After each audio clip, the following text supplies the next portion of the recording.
Yes. Yes, Queen Slay.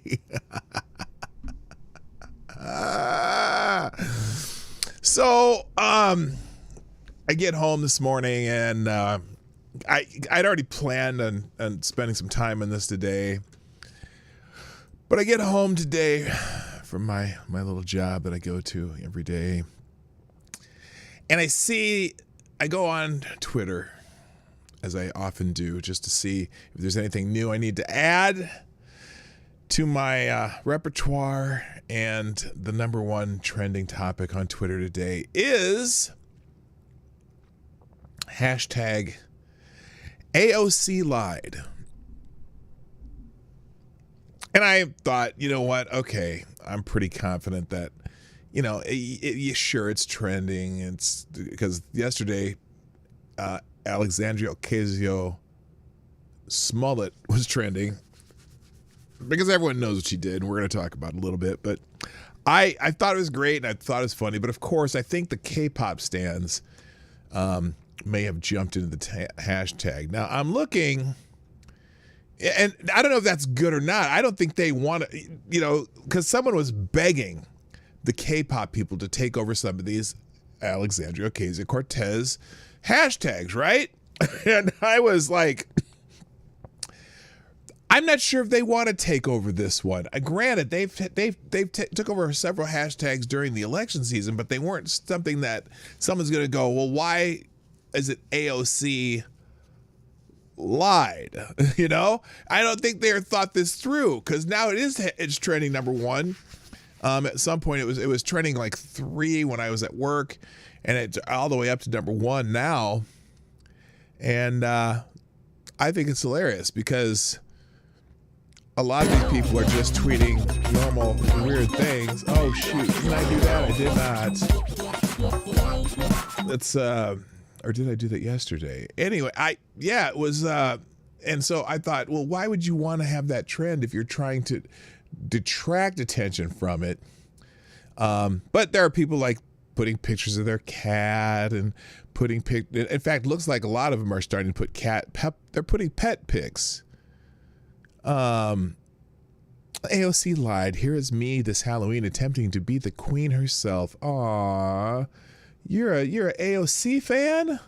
I didn't put that on the screen, obviously, because I'm trying to get my get this thing fixed here. So anyway, but there are plenty of stories about AOC. A lot of people putting pet pics, K-pop dancers and stuff like that. But it ain't working because it's interspersed with plenty of other people talking about her lying. Misogynist. Oh, this is cute. Here, I'll show you one of these. This one says misogynists accusing a woman of lying. Ha ha ha ha ha. We love you, AOC. Well, she did. She did lie. She lied about some stuff that is very easily verifiable, but that's why it's trending number 1 now, because now people are taking it over by putting pet pics and not letting you see the story. And I don't know if that's going to be, I don't think that's going to suppress the story. The story is what it is. And it is. So there you go. I find it hilarious that people are trying to hide the story. But anyway, Candace Owens, on the day in which Alexandria Ocasio-Smollett is trending, please never forget that time AOC staged a photo shoot dressed in all white in a parking lot to spread lies about immigrant children in cages. Faking your own attempted murder was the next logical step. You all remember this one. Anyway, so we'll talk about that. We'll talk about MTG too, who is I'm fascinated by this attempt to take down MTG. She did write some stupid shit in the past and has a little Q stuff going on in her and stuff. But talk about working a distraction. Anyway, we'll get all into it after the intro. Play the intro. Ladies and gentlemen, coming to you live from the Lucky Dog studio in a hidden location somewhere in the upper Midwest of the United States of America, it's a brother making his own way but with all the wrong opinions. Welcome to the Morning Night Live with your host, yours truly, PDawg Knight. All right, stop the music. Good morning, everybody. Welcome to the Morning Night Live. I just noticed how orange I look. Holy crap. What is going on here? Let's I got it.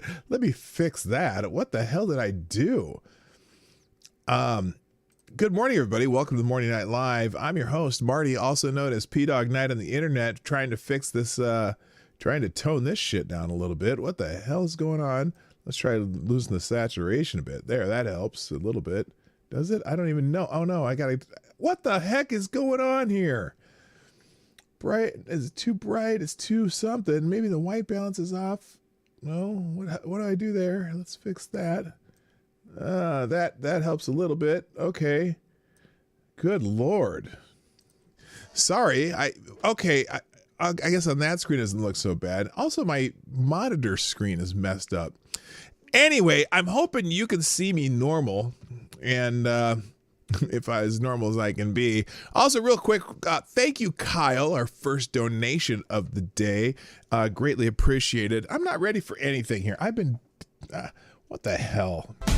Sometimes you just need a producer. Anyway, thank you, Kyle, for the first donation of the day, who says, hello, chat people and PDawg. Well, hello to you too, Kyle. I appreciate you being a supporter of the show and often coming in with a couple of the donation and being active in the chat. And just like everybody else here, I really appreciate you guys coming and see me each day. As I fix this and got to get ready for that. Holy crap. I need a producer that can just do this stuff for me. All right, and also thank you, Tall Person with the Deuce, also through Streamlabs donation. Happy National Homemade Soup Day. You know,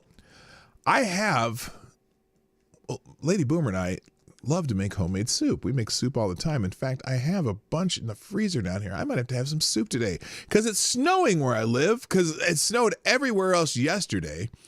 But today it's snowing on the street where I live.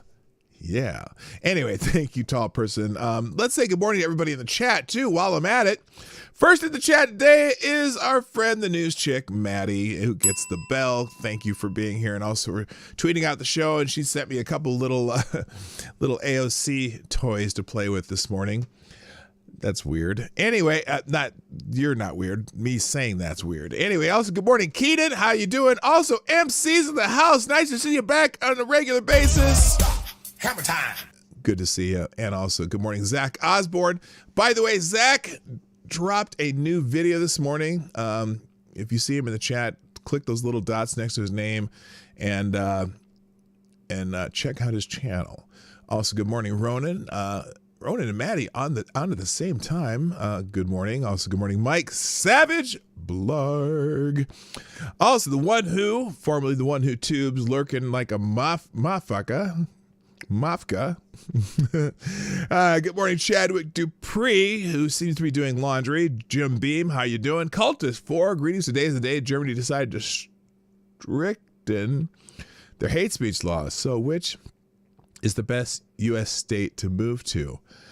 That's tough. See, I love living in Minnesota because there's a lot of cool stuff here, but then also when you leave, you get to see other cool stuff that's nothing like it. And I know a lot of people like Texas, the low taxes, low cost of living. A lot of the Southwest states are like that. Unless you really don't like the heat. If you're in Germany, the climate difference is probably not to your liking. Where else? I don't know.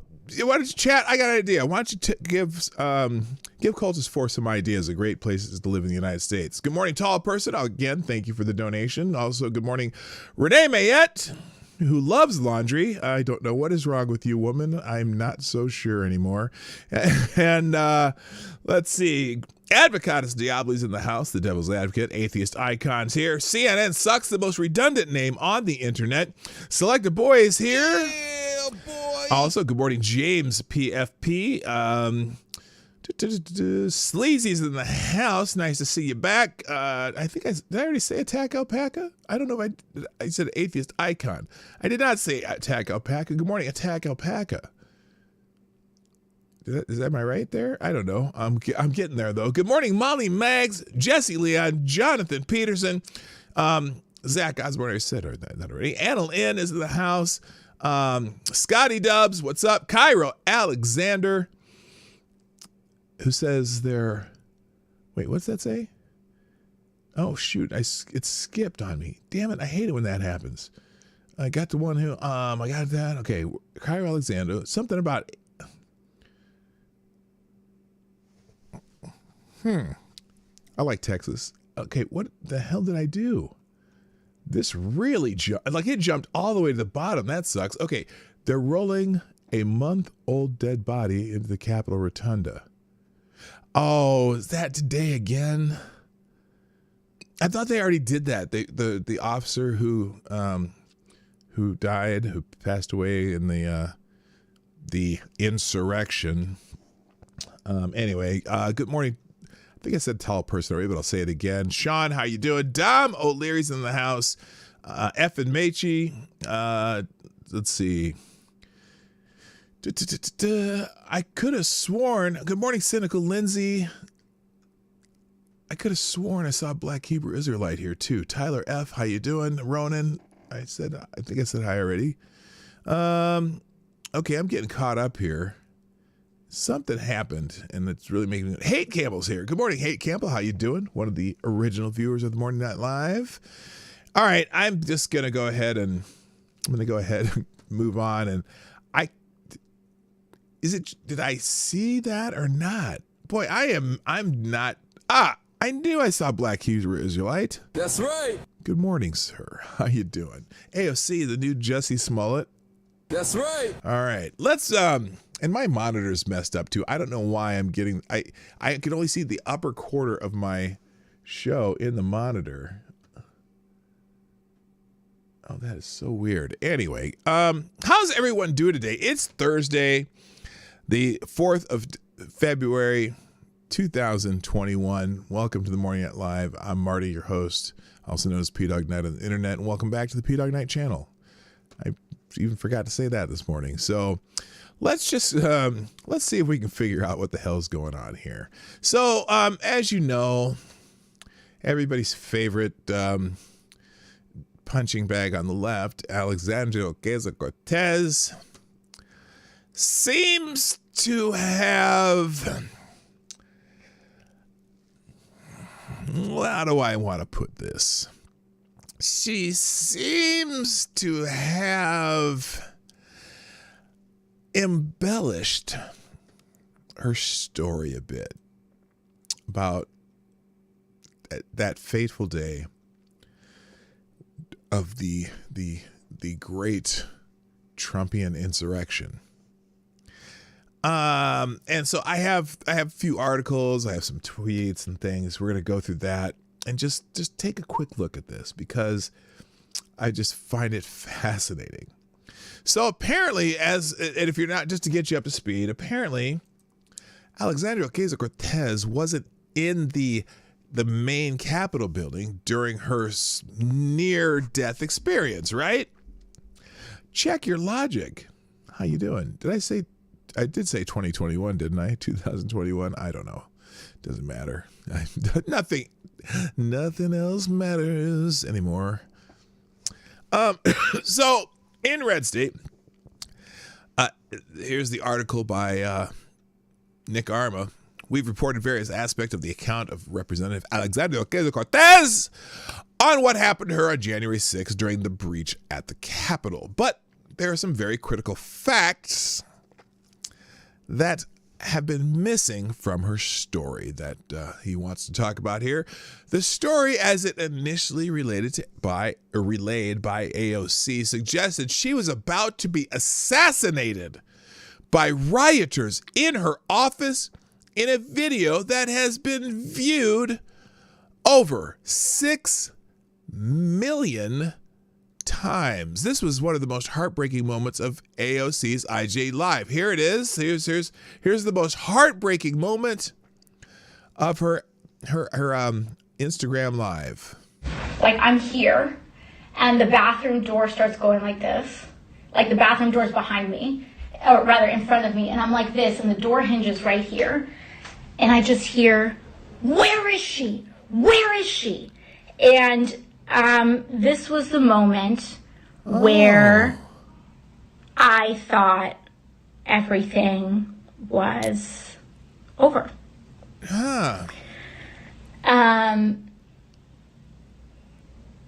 And the weird thing about moments like these is that you lose all sense of time. Yes, you do. In retrospect, maybe it was okay. We're gonna watch this. We're gonna watch the rest of this. Just she was at fear for her life. And by the way, if you weren't sure of any of the other earlier stories, she said that many Congress people almost died. Now I'm still confused about that part, because she said there were several Congress people who almost died.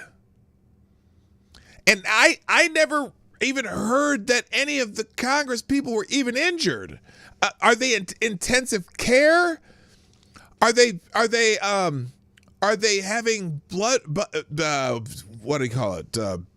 Wounds from the pew-pews being treated? They almost died? That's very scary.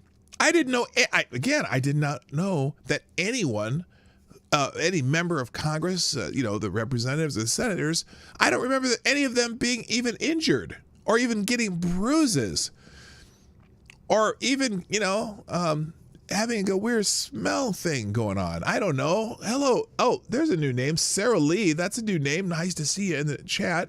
Welcome. And, if you like what we do, subscribe and all that shit, that people do on these channels.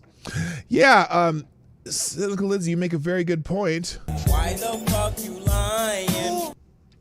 Oh, the song ended. Anyway, Newsweek even claimed that's what AOC said. This is Newsweek reporting on Alexandria Ocasio-Cortez.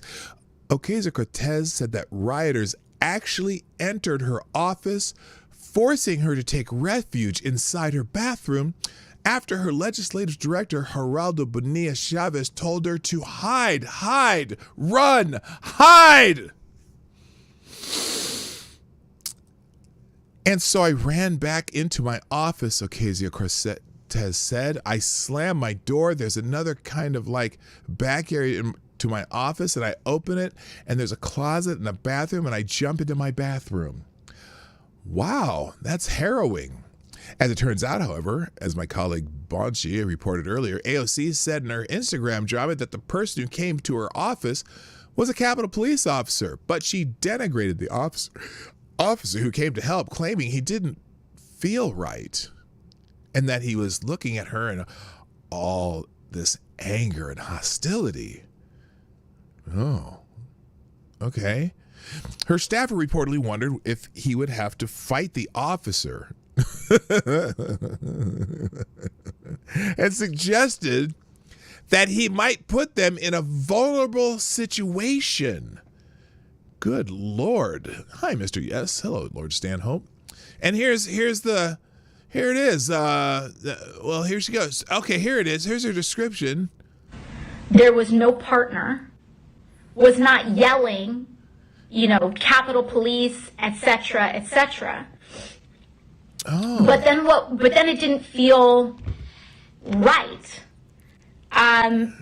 Because he was looking at me with a tremendous amount of anger. Oh, really? And hostility. How do you really? And was he growling at you, or his teeth clenched? Things weren't adding up. Was his jaw like there was no tight? Partner there, and there was no one was yelling. He wasn't yelling like this is. What's the show with the little gopher-looking dude that they have the meme of him clenching his fist? Was he doing that?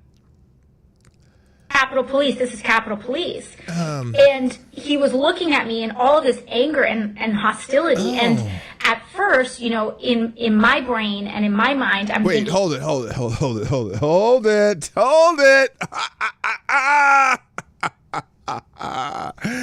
I know she just told a lie there, right? Thank you, Lindsay. Thanks for reminding me.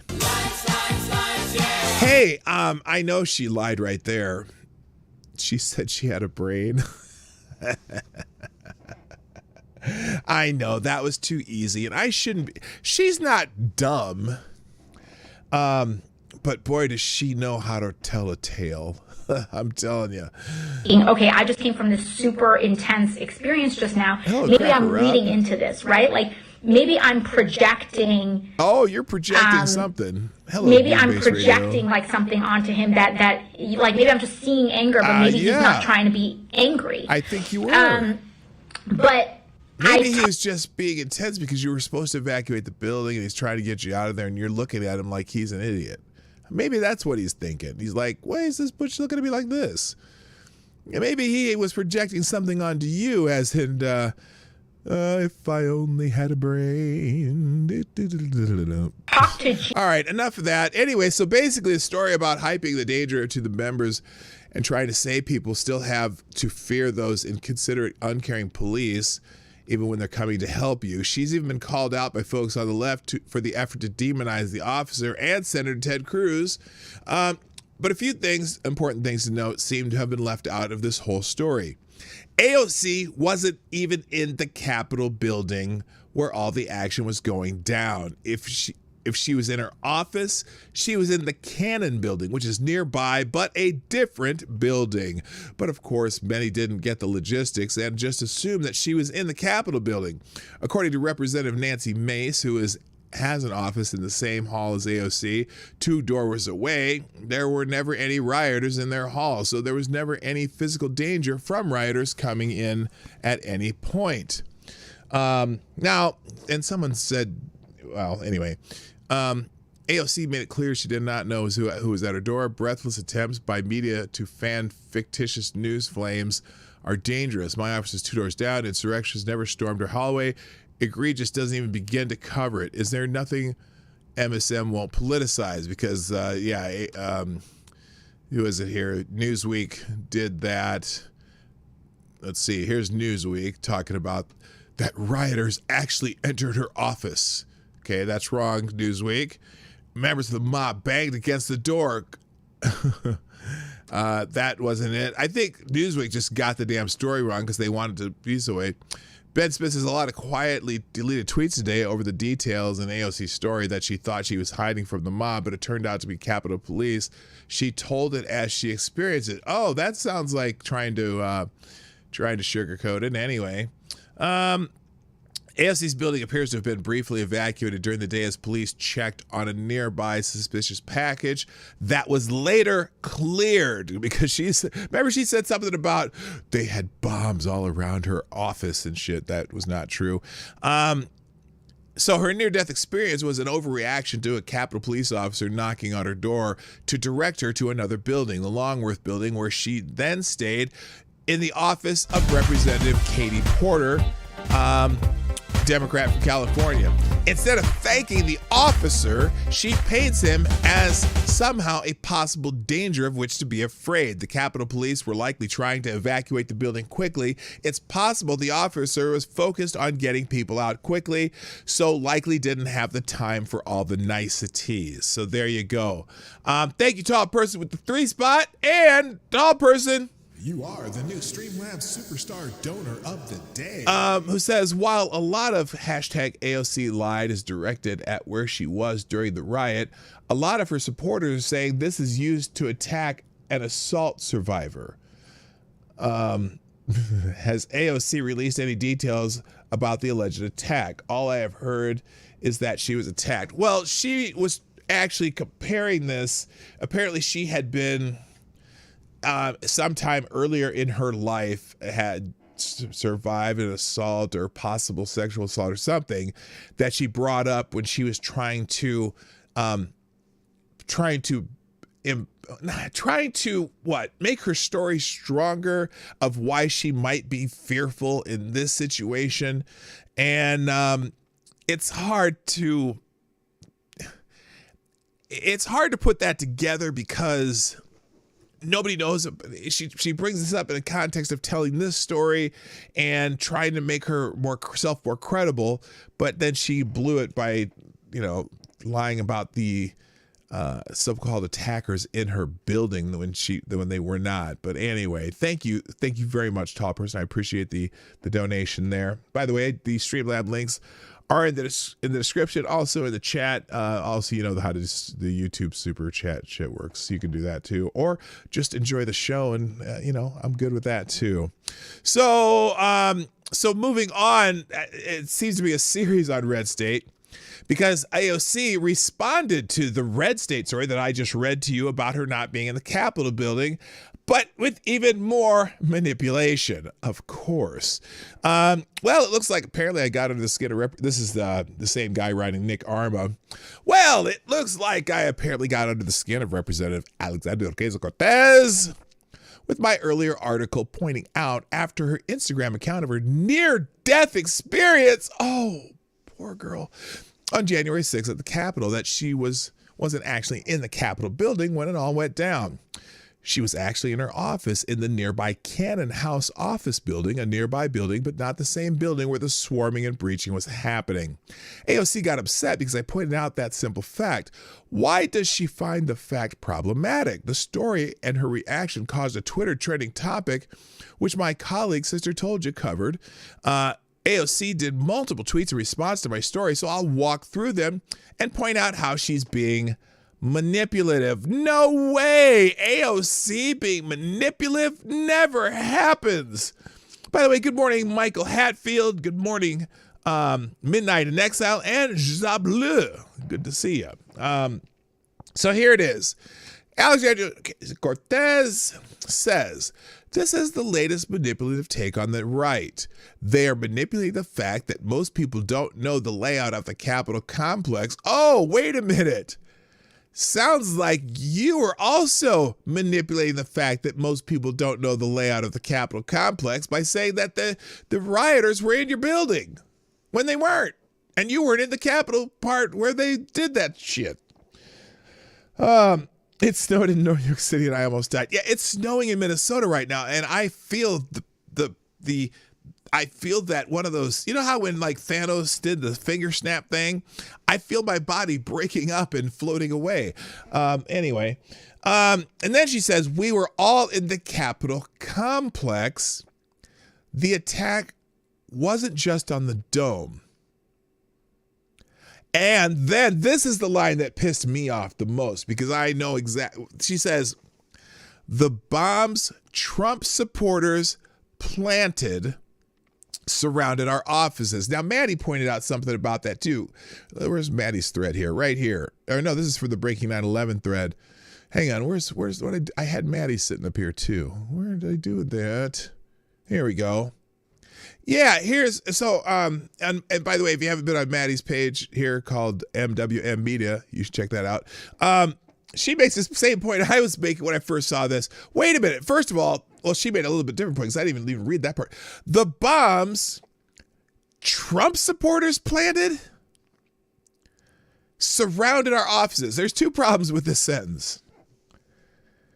First of all, and Maddie highlighted right here, Trump supporters. Interesting. And Maddie writes, when she says that bombs surrounded her building, when in fact they were planted near the DNC and RNC offices, not in the same building, isn't she the one lying and spreading disinformation? Yeah, exactly. In fact, that's one of those. By the way, good morning, Spambot 22 also.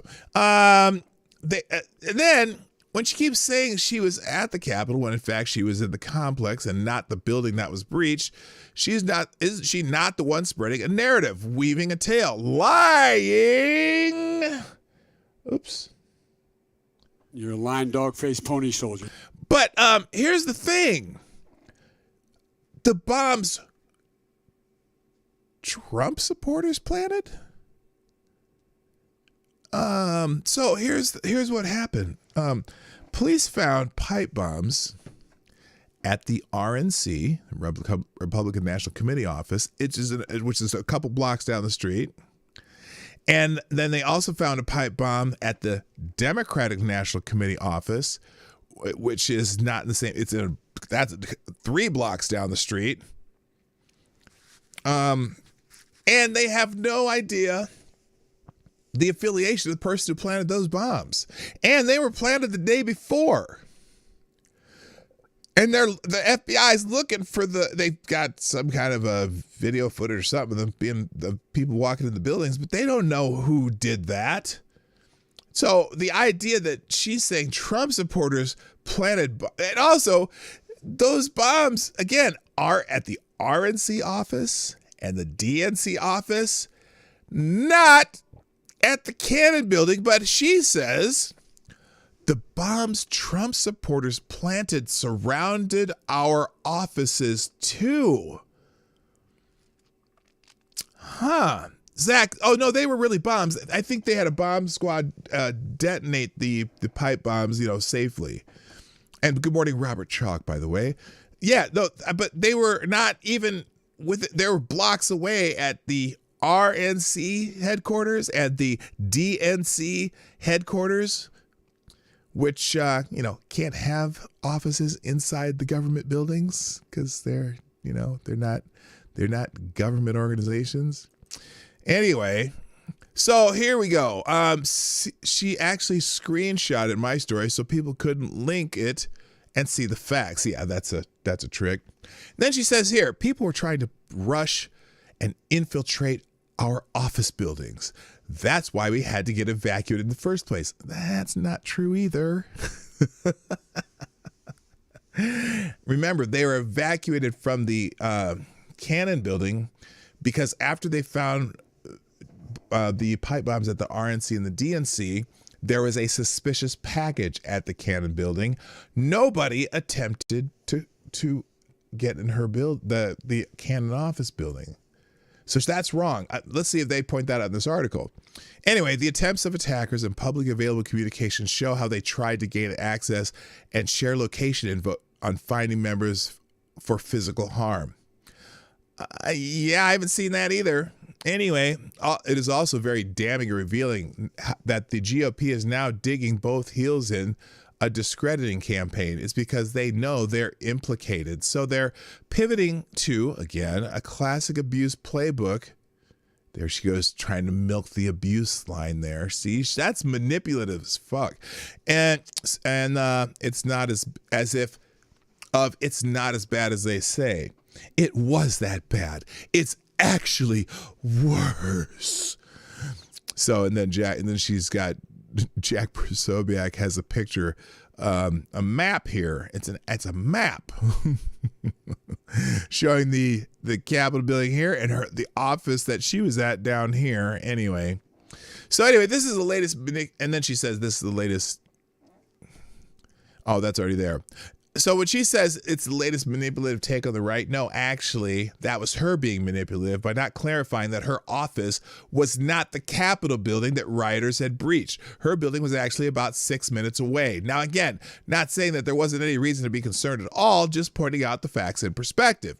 People were trying to rush then she says, people were trying to rush and infiltrate our office buildings. That's why we had to get evacuated in the first place. There are no public reports of her building being breached. In fact, it was locked down as previously reported. Representative Nancy Mace, who has an office 2 doors down, said that no rioters got into their hall. According to public reports, her office building was evacuated and the Capitol police officer came to get her because of a suspicious package. I just said that. And she was evacuated to the Longworth building. They were told by police to use the tunnels to evacuate out to the Longworth because they wouldn't be exposed to anything outside. Then the Trump supporters planted bombs part. There was no evidence that Trump supporters planted the 2 alleged bombs that were found. The bombs were actually planted the night before, according to the FBI.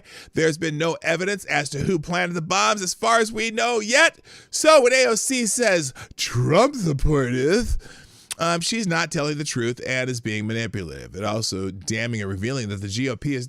Then she said, the other line. It's damning and revealing that the GOP is now digging in both heels in a discrediting campaign. It's because they know they are implicated, so they're pivoting again. The classic abuse playbook of it's not as bad as they say. Well, first of all, this writer is not part of the Republican Party or the GOP or any of that crap. But anyway, he says there's another point that AOC is leaving out while she tries to attack the GOP and makes up crazy things like Ted Cruz wanted her murdered. He said Ted Cruz tried to have her murdered. I see a lawsuit coming. Of the two bombs that were found, one was at the DNC and the other was at the RNC. Neither bomb was at the Canada office building. The RNC building is across the street and down the road a little from the Canada building, and the DNC is further away from Canada. That's like 3 blocks away. While the report said suspicious packages for the evacuation of Canada, it was likely because of the nearby situation at the RNC. So while she is trying to falsely blame the Republican Party for the actions, the Republican Party was actually more under attack than she personally was. A fact that has been missing in a lot of the discussion that happened that day. No one is discrediting what actually happened. Her problem is that she's disturbed the actual facts were clarified. So there you go. And then I got a little, I don't want to dwell on this too much, but I do have another tab here from Legal Insurrection just saying the tale of her Capitol Hill riot experience turns out to be fake news. I believe it uses some of the same stuff, so I'm not going to go through this one. But then there's the 2 doors down. Nancy Mace, 2 doors down from AOC. No insurrectionists stormed our hallway. Now there's someone who put up another post today of something else Nancy Mace said, and I wonder if I can find that. Let's do this. I should be able to find it here.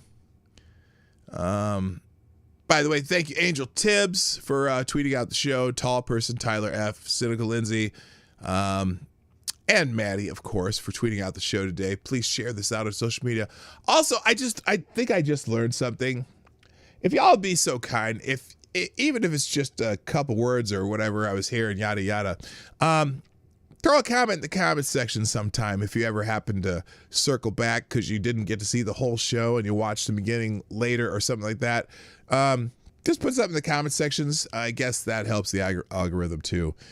So let's see if I can find this because, I can see here. Hang on. Hopefully it'll go back to where it was.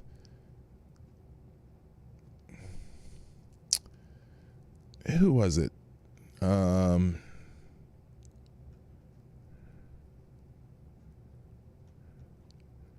What is that guy's name? It's well,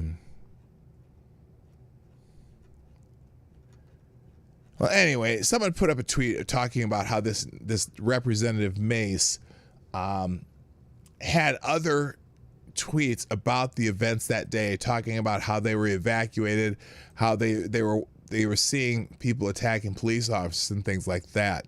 And they're saying that it contradicts her tweet here talking about being 2 doors down and no insurrectionists stormed our hallways. It doesn't contradict those at all. They both can be and probably are true, because the evacuation was not because of the building being breached. The evacuation was because of the suspicious package. And and yes, they may have seen people attacking police officers from the television in their office. You know, they could have looked outside and seen it out the windows. Who knows what happened? But just the idea of saying, "Oh, well, that you said something else the same day." Well, yeah, but it doesn't contradict anything she says here. All right, let's see. Is that it? Oh, the memes. I almost forgot. The memes. On any given day, Twitter is unquestionably a bowl of dumb. Trending stories and hashtags are almost invariably originate from left-wing media outlets or accounts that frequently push unflattering narratives that have a 50-50 chance of being true about Republican office holders and their supporters. But something different happened today. Look, if these hashtags trended on Twitter, you know that they happened too fast and too organically for Twitter to catch up and manipulate them. What was hilarious is that, first of all, Alexandria Ocasio-Smollett trended yesterday on Twitter, and right now AOC lied is trending number one. And I don't know if, like I said, I'm telling you, I think the K-pop stans made a mistake with this one, because even though they're putting up cat pictures and pictures of K-pop people, there's enough people tweeting about this that aren't doing that you can get the whole story. Anyway, the memes, though. Here's one calling her a drama queen. And then, speaking of Alexandria Ocasio-Smollett, I don't know who the hell did that one, but that's amazing. Just so we are clear, I don't know what building I was in, but I didn't hire 2 immigrants from Africa to stage this J6 hoax. Let's see. But, and okay, that's the UPAP potential. Me watching Alexandria Ocasio-Smollett trend because I've seen through her bullshit for the moment she stepped foot on the scene. I don't know what this one is. Alexandria Ocasio-Smollett right now. AOC, like, oh, that was weird. I don't know. Are the Democrats lapdogs at Twitter about to receive a nasty grant from AOC's office? My money is yes. Yeah, they probably, I'm sure Twitter got contact for this. In fact, this Dr. Max Nordau, someone at Twitter is about to receive an angry phone call from Sandy Ocasio's congressional office in the Cannon office building, but which, by the way, is not the Capitol. But yeah, there were some pretty good memes going on yesterday. In fact, my thumbnail was one of them, a picture of her in her white suit crying in front of the TV watching the Capitol insurrection. Anyway, good morning. Fight for your rights. Nice to see you. And I don't know if I missed anybody, but, just keep chatting away. I'll catch up soon. All right. Have we had enough of Sandy yet? Well, if you haven't had enough of Sandy yet, well, of course, Congress to the rescue. Guess what they're going to do today? Today, this is... I loathe to even show you this. Today, in the United States Congress, members are going to share their stories of the Capitol attack on the House floor. Representative Ocasio-Cortez will kick off the special hour. Anybody ready for this? It's going to be a special hour of fear porn and a special hour of blaming the Republicans. Hi, Rodline. Is it Taco Thursday? Well, every day can be Taco Day. Washington, D.C., members of Congress will come together on the floor today to recount their experiences of the January 6th Capitol attacks. Representative Alexandria Ocasio-Cortez worked with the Congressional Progressive Caucus to organize the special order hour with the goal of creating space for, there's one of those buzzwords, creating space for members to talk about their lived experience and call for accountability. The following members are currently expected to speak. Representatives Ayanna Pressley, Cori Bush, Sheila Jackson Lee, Barbara Lee, Adriano Espaillat, Rashida Tlaib, Peter Welch, Donald Norcross, Mark Takano, and Mary Gay Scanlon. What? What are they doing? Well, members of Congress will come together on the floor to recount their experiences of the January 6th Capitol attacks. When today, February 4th, at approximately 5:30 p.m. Eastern Time, in the first hour immediately following the last votes. I gotta tell you, I don't give a fuck. God, they're gonna milk this for it's all. But you know what the problem is? Now we're gonna have to listen very carefully to AOC's story again. Is she going to tell the same lies in this special order hour with the goal of creating space for members? Probably one of the reasons there's... Wait, someone said something about space. They have turned Congress into a fucking safe space, laughed my ass off hell world. Yeah, you know, I gotta tell you. I can't. I'm so excited though. I wish I was gonna be around to watch this. That's 4:30 my time, and I'll still be in basketball practice. But you know, whatever. Let's move on. Oh, then this is okay. Yeah, and I got Maddie's tab here too. So check out Maddie's site today. Let's move on to some other things. Dr. Fauci, who some people have begun to call Dr. Falsey, says the CDC may recommend double masking now. Yay! I am so excited that the CDC is going to start. I swear to God, this is getting just ridiculous. The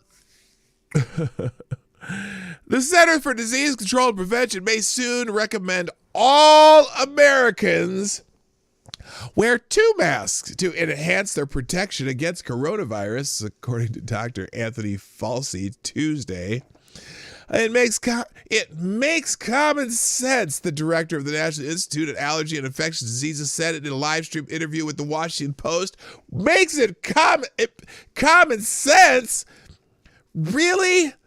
What happened to science? She blinded me with science. She blinded me with science. What happened to science? Fauci said he met with colleagues at the CDC on Monday about the possibility, and the agency has agreed to conduct... Oh, they've agreed to conduct a study now? Not before you recommend this? They've agreed to conduct a study to determine the effectiveness of wearing 2 masks. I have questions. If they're going to conduct this, how long does it take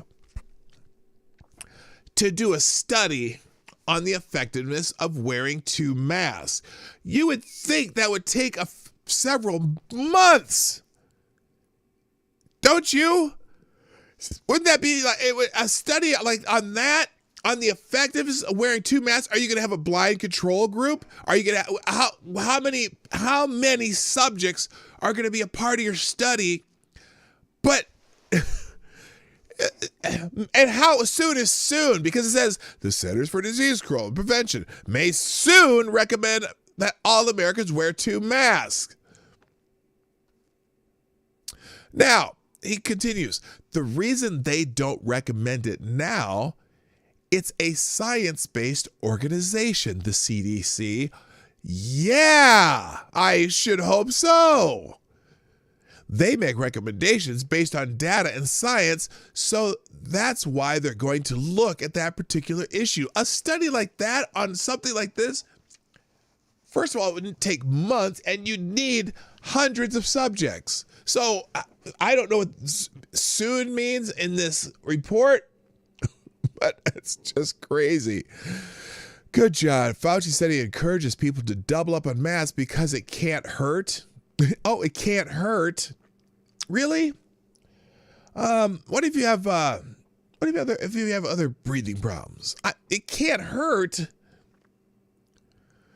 What if it's useless? What if it's cost you too much to have too many masks? The reason why many people are using double masking, and in fact, you have probably seen me wearing double masks, is you can make a general common sense extrapolation. Really? Oh my God. Oh my God. Oh my God. Anyway, so I want to go back a little bit though, because where is this? Where's the double mask one here? I have a tweet. Oh, here we go. So here is on January 25th. Here's Dr. Fauci. Let me put this full screen here. Here's Dr. Fauci on January 25th. Dr. Fauci, double masking makes common sense and is likely more effective. Okay, let's try January 31st. Fauci on double masking. There is no data that indicates that is going to make a difference.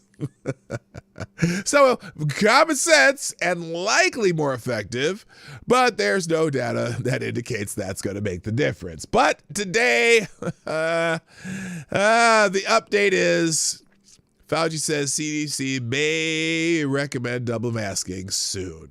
Great. Do the study. It's going to take you about 4 months to do the study. So there you go. And oh, good Lord. Good Lord, these people. All right, let's move on to something not as controversial. Hey, Twitter, ACLU issues Twitter thread allegedly debunking myths about trans students in sports. Yes, that's not nearly as controversial as double masking. Okay. The American Civil Liberties Union, ACLU, issued a Twitter thread Wednesday that claimed to offer facts debunking 4 myths about trans people in school sports. Here I'm just going to show you the thread because it's very strange, because I've spent a lot of time studying this. I've read research papers on this and all kinds of things. And I know the newest information on this. At least as of just a couple months ago, another study came out with a vast number of subjects that they've studied. Right. So here's the thread from the ACLU. Attacks on trans youth in sports are showing up in dozens of state legislatures nationwide. Now, it's interesting they call it attacks. How can it be attacks? How are they not attacks, T-A-X, A-T-T-A-C-K-S? You mean they're trying to legislate how they're going to maneuver around this new phenomenon that people are trying to push past them? Is that an attack? Or is that just trying to make sure that they make things fair for people in sports? Now, he says, the ACLU writes, these bans are discriminatory, harmful, and unscientific. How? Give me an example how they are discriminatory, how they are harmful, and as most importantly, unscientific. What are they basing their laws that they're writing on? What's in the law that could or could not be scientific? Because they don't say here, they just make a blanket statement. And again, when they say it's an attack on trans youth in sports, is it an attack on the trans youth? Or again, is it just trying to figure out how to navigate this new phenomenon? Now, they say fact 1, trans girls are girls. Okay, that is a common phrase, and let's do this. I'm going to give them that one.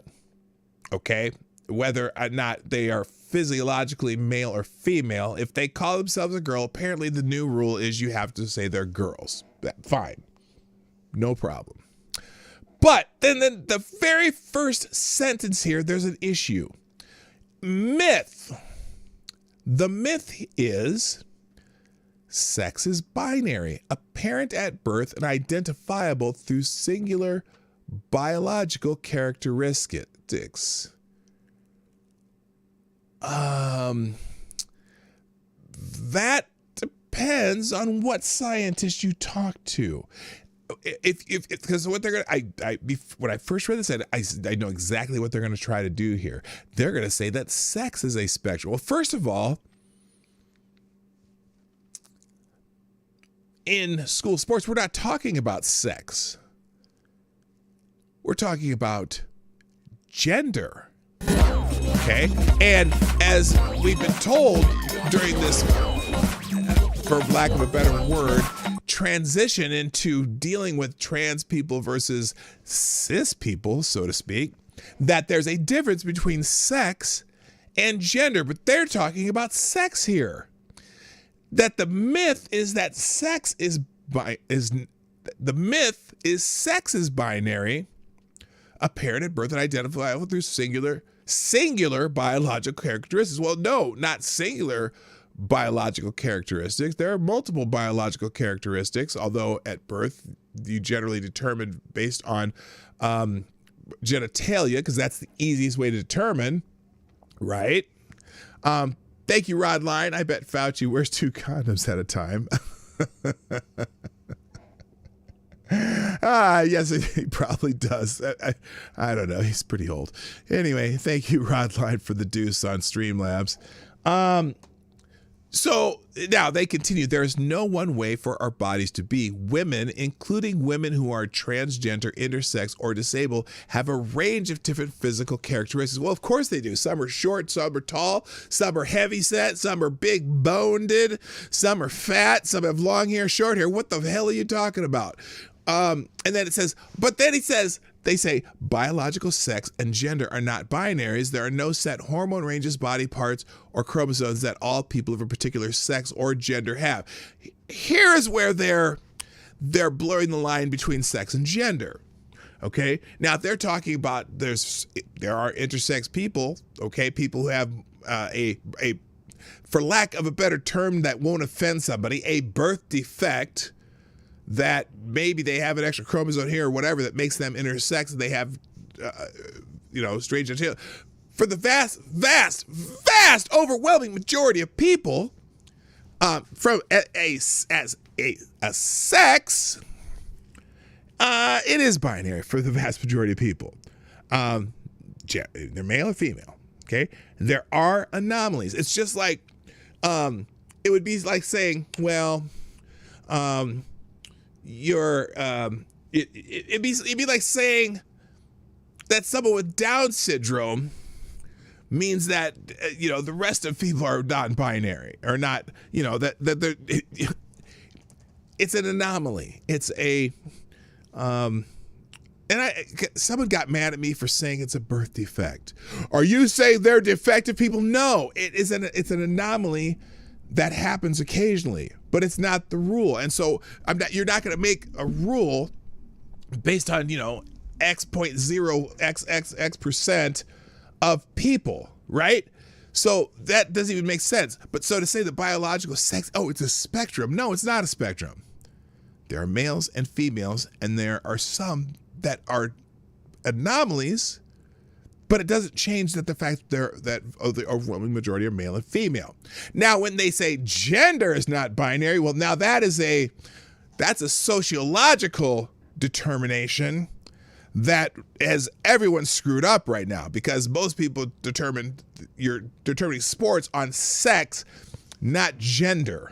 Okay, they separate sports by sex because of the physiological differences between male human beings and female human beings. Okay, we're not talking about the anomalies that may be somewhere in between. We're talking about the general population of males and females. There are physiological differences that are very distinct, and also, despite the fact that you can change the physical appearance or whatever, it doesn't change the biochemistry of a human being. Without hormone, you know what I'm saying? There's certain parts of the physiological differences that you can't really change even through surgery and or hormone treatments. Although it does, what am I saying here? Anyway, let me finish this. So, but that's their number one, that's their fact one. Now, fact two, trans athletes do not have an unfair advantage in sports. I'm not sure where they came up with this one. I've read several studies on this, and I've read this. There's one study by the woman out in Washington who only had 8 subjects in her study, which really you can't find anything conclusive about, although she did. Here's what it says. Trans athletes' physiological characteristics provide an unfair advantage over cis athletes. Well, if it's a male to female, kind of does. Now listen to their evidence here. This is supposed to be a debunking. Debunking means you have facts that you can actually, you're actually showing me some facts. Listen to this debunking of trans athletes' physiological characteristics provide an unfair advantage over cis athletes, that being a myth. Here's their debunking. Trans athletes vary in athletic ability just like cisgender athletes. In many states, the very same cis girls who have claimed that trans athletes have an unfair advantage have consistently performed as well as or better than transgender competitors.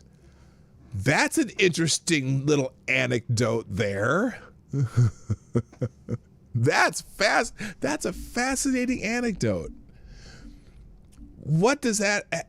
Okay, sure. A very mediocre physiological male might be beaten by a superior physiological female, but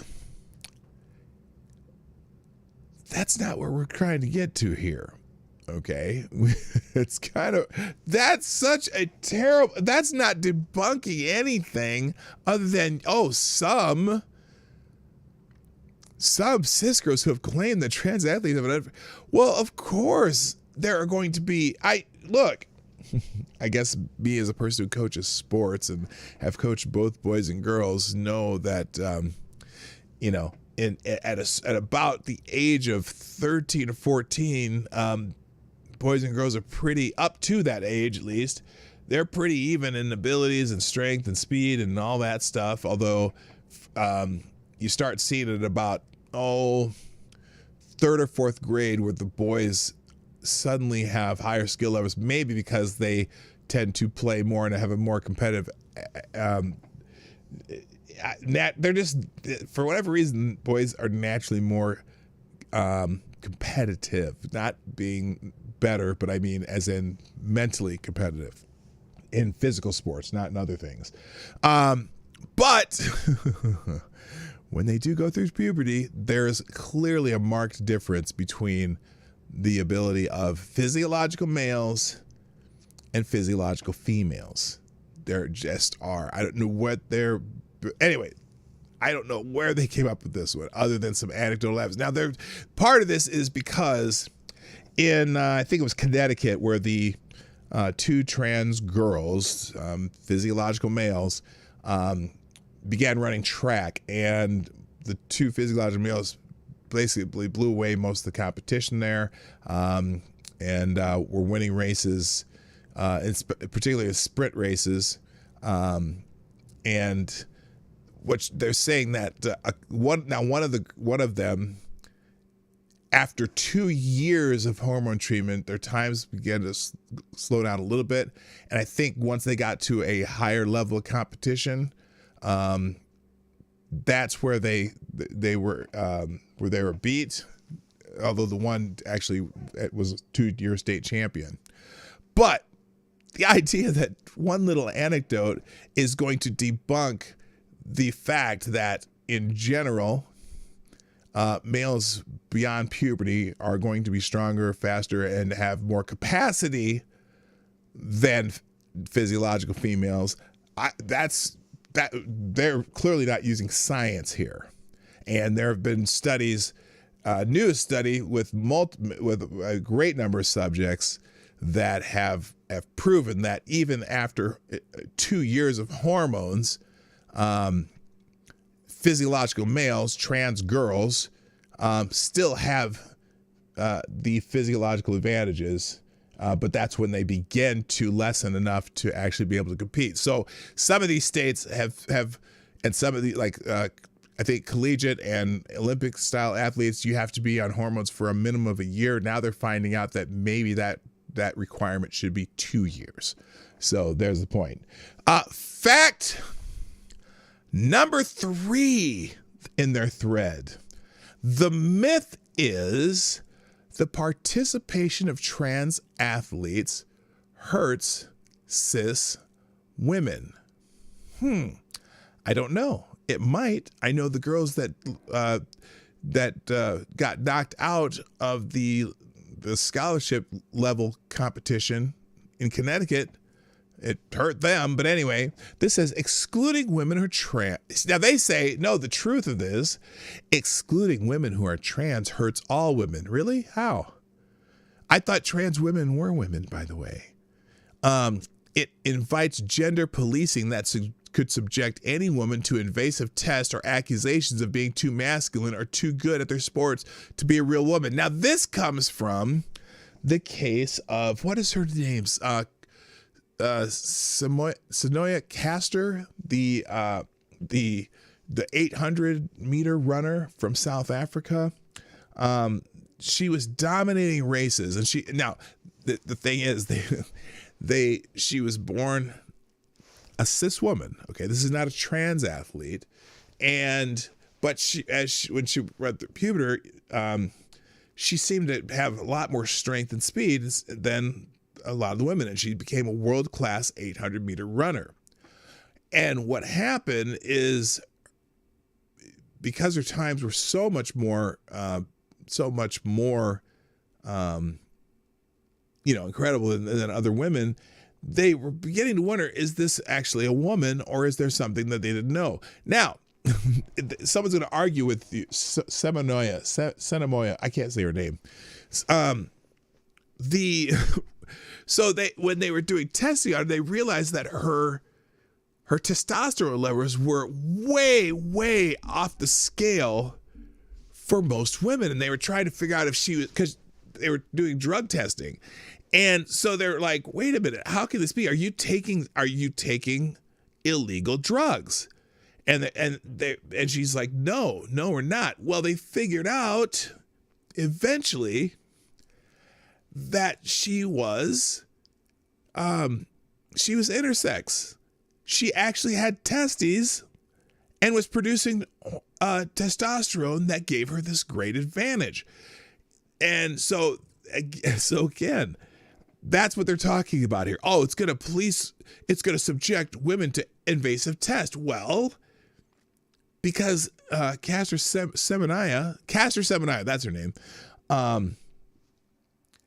was a physiological male. Just her testes were internal because when she was born, they assumed she was a girl because of her abnormal genitalia. So that she's well, I'll keep calling her she because she still goes as a woman. They didn't know. They didn't know that she was actually a physiological male. So that's how that happened. And so, yes, there were invasive tests because after the drug test, after an Olympic competition, they figured out that her testosterone levels were so far out of whack. That's why they had the invasive test. There you go. And then fact 4, trans people belong on the same teams as other students.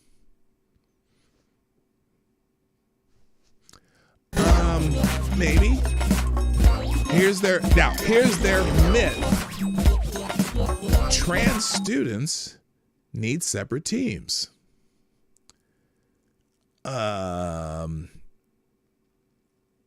Why is that a myth? Now they continue, trans people, like all people, may experience detrimental effects to their physical and emotional well-being when they are pushed out of affirming spaces and communities. Efforts to exclude subsets of girls from sports can undermine team unity, and youth derive the most benefits from athletics when they are exposed to caring environments where teammates are supported by each other and by coaches. Well, and that's what the argument there, infamous one, by the way, good morning, of they just need a trans division. That's what they're saying, that, well, no, they shouldn't have separate teams. They should just be able to do it this way. Well, I don't know if boy, this gets into that area of Title IX, especially like at the collegiate level, or high school collegiate level. And people make the argument, well, then there's just all these boys are going to say they're trans girls just so they can win, so they can win competitions. Who knows? Who knows? But it's a very touchy subject. But this debunking that supposedly the ACLU did isn't debunking anything with facts. It's just debunking it with their opinions, not based on any fact. Let's see. And so now it says, say it with us. Trans people belong everywhere, including on sports teams. I don't know. Tell that to the parent whose daughter has to go against a 6'4", 240-pound center on the other basketball team. I don't know. Thank you, Rod Line, for the $2 via Streamlabs. This puts into perspective for me. Florence Griffith Joyner's women's world record, 100 meters, time of 10:49, would rank her 6,063 in the men's division. I'd call that advantage. There's high school, the top high school runners right now in the United States or around the world run at the women's world record level. The top high school sprinters. There's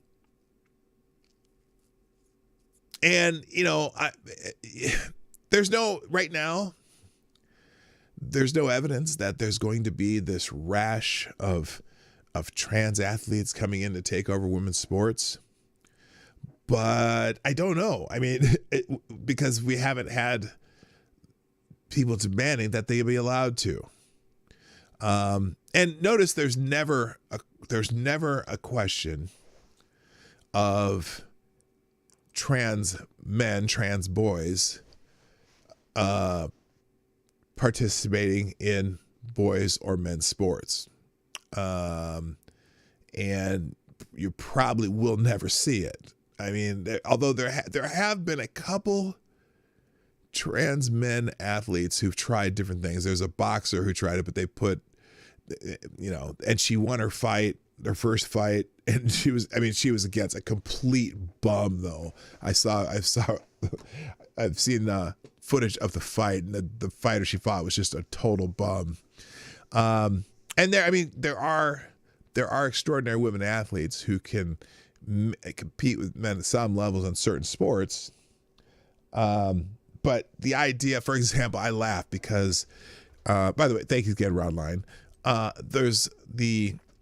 laugh because I don't remember the controversy a while back, but there was an WNBA player, Brittany Griner. She was 6'9", decent player, but she made some comment about how she could compete against, she couldn't believe that one of these NBA centers made so much money because, he's a bum and she could probably beat him one-on-one.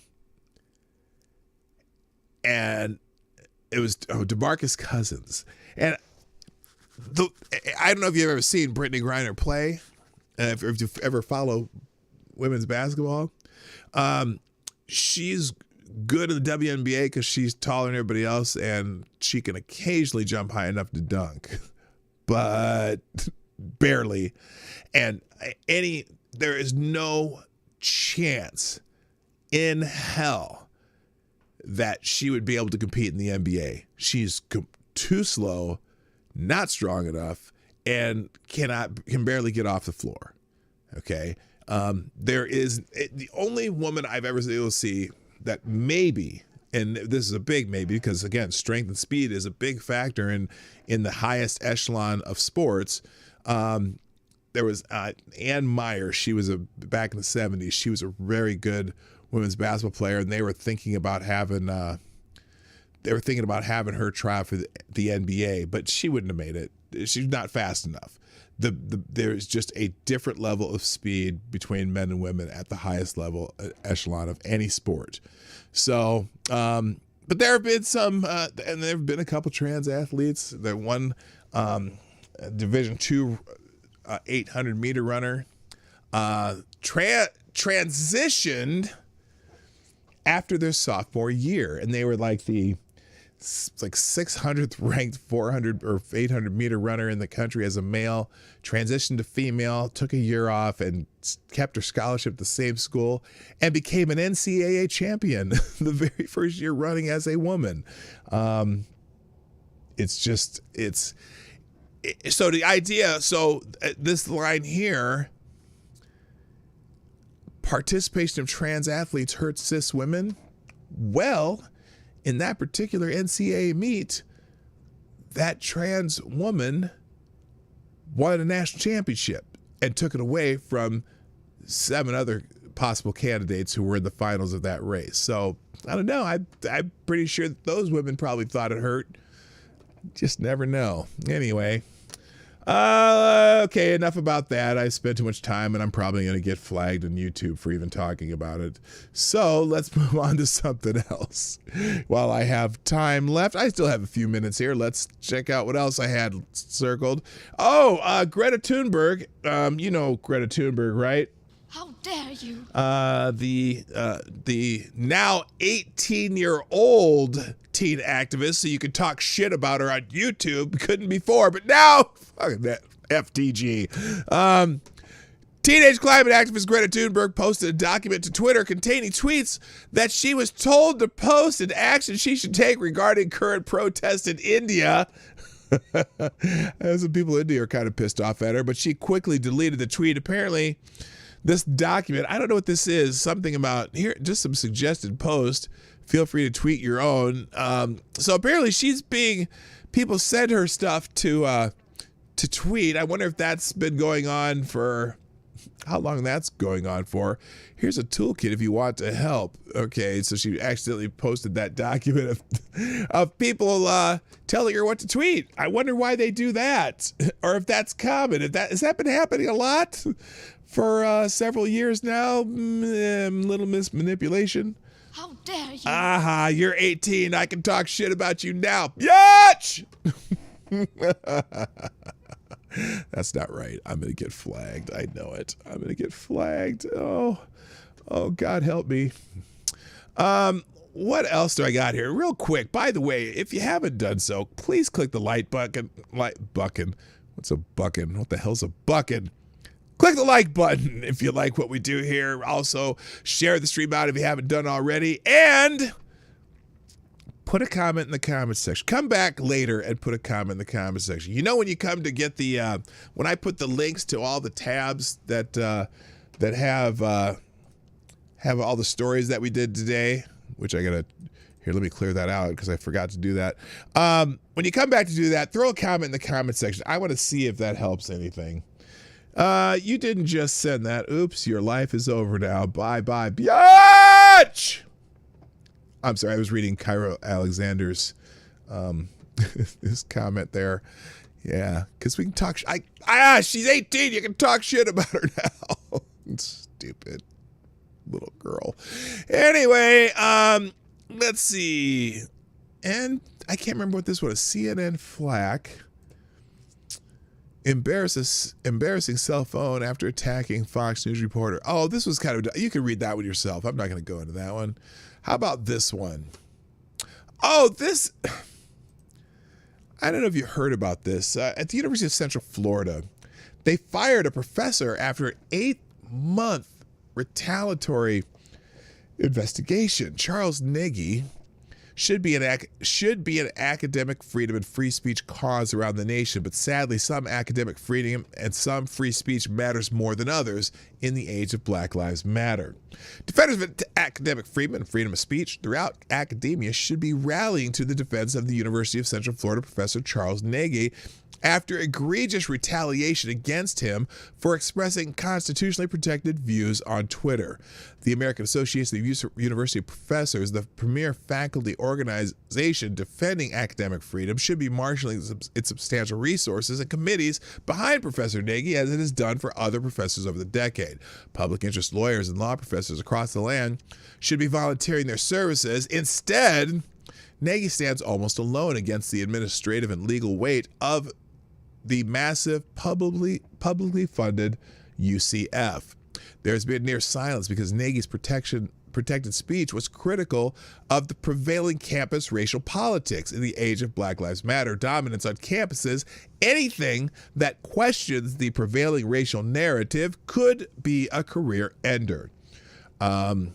Readers of this, okay, so here's it is. Nicki's alleged crime that sparked the controversy was 2 tweets questioning the orthodoxy of systemic racism and white privilege.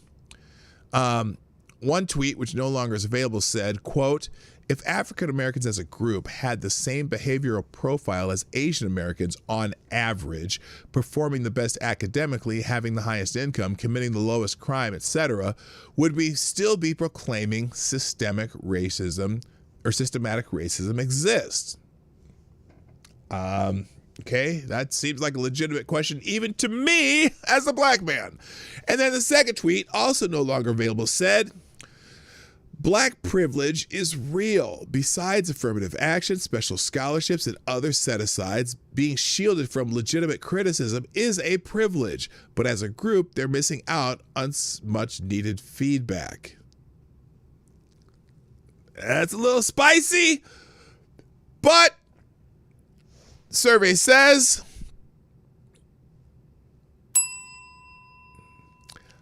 I know for a fact, I know how much additional scholarship money my very brilliant son got because he's related to me.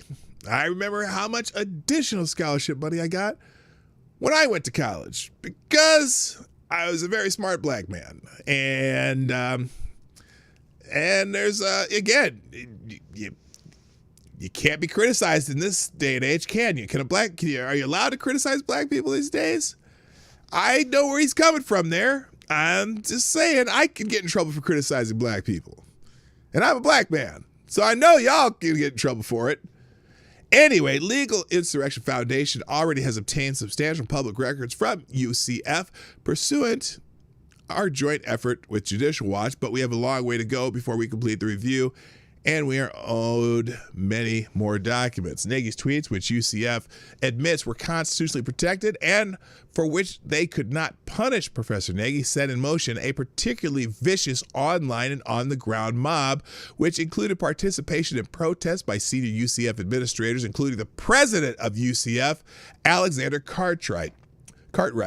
What resulted was a retaliatory investigation of Nicki seeking to find a reason UCF could fire him, including the solicitation by UCF administration of complaints regarding his 22 years on campus and in the classroom.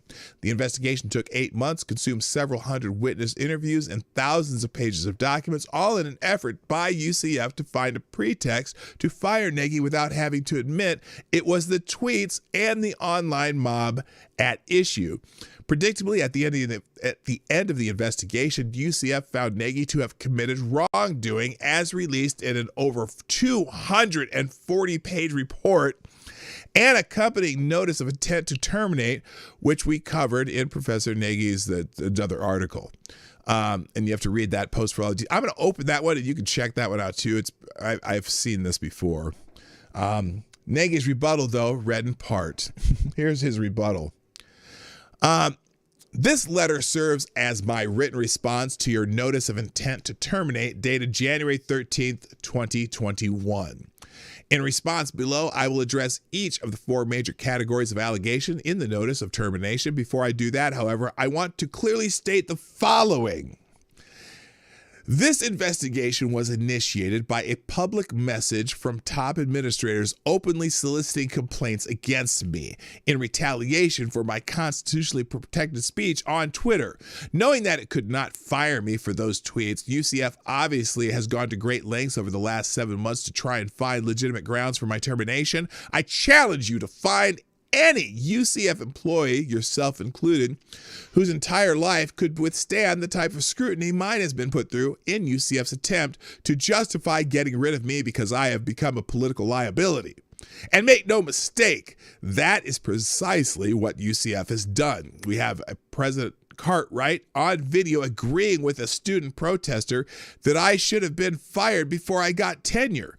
We have on video UCF provost telling students through a megaphone that the way to avoid this type of problem, end quote, is to let UCF know, quote, you have to file a complaint about discriminatory behavior, end quote. And we have on video the UCF chief diversity officer telling students on UCF's official Twitter account that hashtag UCF fire him. Understand all of that, but the fact of the matter is not going to happen overnight. The goal from the day UCF fire him began trending was to terminate my employment with UCF because of my unpopular views conveyed in my constitutionally protected speech. The investigation inquisition that followed was nothing less than to show me the man and I'll show you the crime. If this unlawful effort to terminate me stands, not only will severely chill the speech of faculty and students at UCF who might wish to express controversial views, but I will have no choice but to pursue legal action. With that said, I would like to address each of the 4 major issues raised in your notice and explain why they do not constitute legitimate grounds for my termination. I would also like to state that I am more than happy to discuss the greater details of any individual findings in the OIE report that comprise these broader findings. While you stated in your notice that they are too numerous to fully document here, I am prepared to defend against each and every one of those findings in detail, and to the extent your ultimate decision relies on one or more specific findings not covered in my response here, I would appreciate the opportunity to address those specific findings. So he said, basically, you know what he's saying? He's saying, bring it, bitch. And FTG to UCF. UCF has now followed through and fired Nagy in a letter. And apparently they have that too. Oh, man, I am going to go be catching up on this stuff. Distributed by UCF to the media without redacting what appears to be Nagy's home address, despite protesters having approached his home in the past. We have redacted from our image below and posted by media outlets, including the UCF student newspaper. So they doxed him as well. Holy shit. Their termination letters. Oh, it's in the page here. Now, on January 27th, just before Nagy's termination letter, but when the outcome was obvious, the Foundation for Individual Rights and Education, also known as FIRE, wrote about Nagy's treatment in UCF is killing academic freedom to punish tweets it didn't like. You can read the whole thing, but here's an excerpt. The University of Central Florida is trying to fire a professor, Charles Nagy, for his speech, and if they succeed, it will undermine the concept of academic freedom. No UCF professor, and if a court permits this termination, no professor in that jurisdiction will be able to rely on it. To be clear, UCF does not want you to think Nagy is being punished for his speech. They've written a 244 damn pages. 244, unbelievable, which involved interviewing over 300 people over 7 months about incidents covering more than 15 years to convince you otherwise. But this is all either theater or self-delusion by UCF administrators who want to think they aren't motivated by a desire to censor a controversial professor. The entire process of preparing this report was motivated by complaints about Nagy's tweets. Nobody interviews 300 people over 7 months about incidents covering 15 years unless they're desperate to find something. Yeah, or anything to use against their target. UCF's lack of sincerity in their investigation of Nagy's tweets, which technically was what they were investigating based on the spurious allegation that Nagy's offensive tweets were required reading in his classes, is reflected in their decision to investigate allegations as far back as 2005, the year before Twitter was founded. No, nothing was going to stand between UCF and Nagy's termination. Not the First Amendment, not due process, not academic freedom. That's why Nagy was set up to fail the 9 hours of interrogations he went through, and why UCF's conclusion rests on nonsensical implementation of academic freedom so razor thin as to be transparent. Holy shit. And now Nagy's GoFundMe page gets removed. No way. So they started a GoFundMe for him, and he tried to raise $50,000 to cover his living expenses now that he's unemployed and his legal fees. His GoFundMe page was removed. This is some dirty shit the left does. It was active when this post went live, taken down around 8:30 p.m. We'll report details of what happened when I find it. His page apparently was taken down by GoFundMe for violating its terms of service because you can't raise money to defend yourself against charges of discrimination. Why? He set up a PayPal account. Let's see how long that lasts.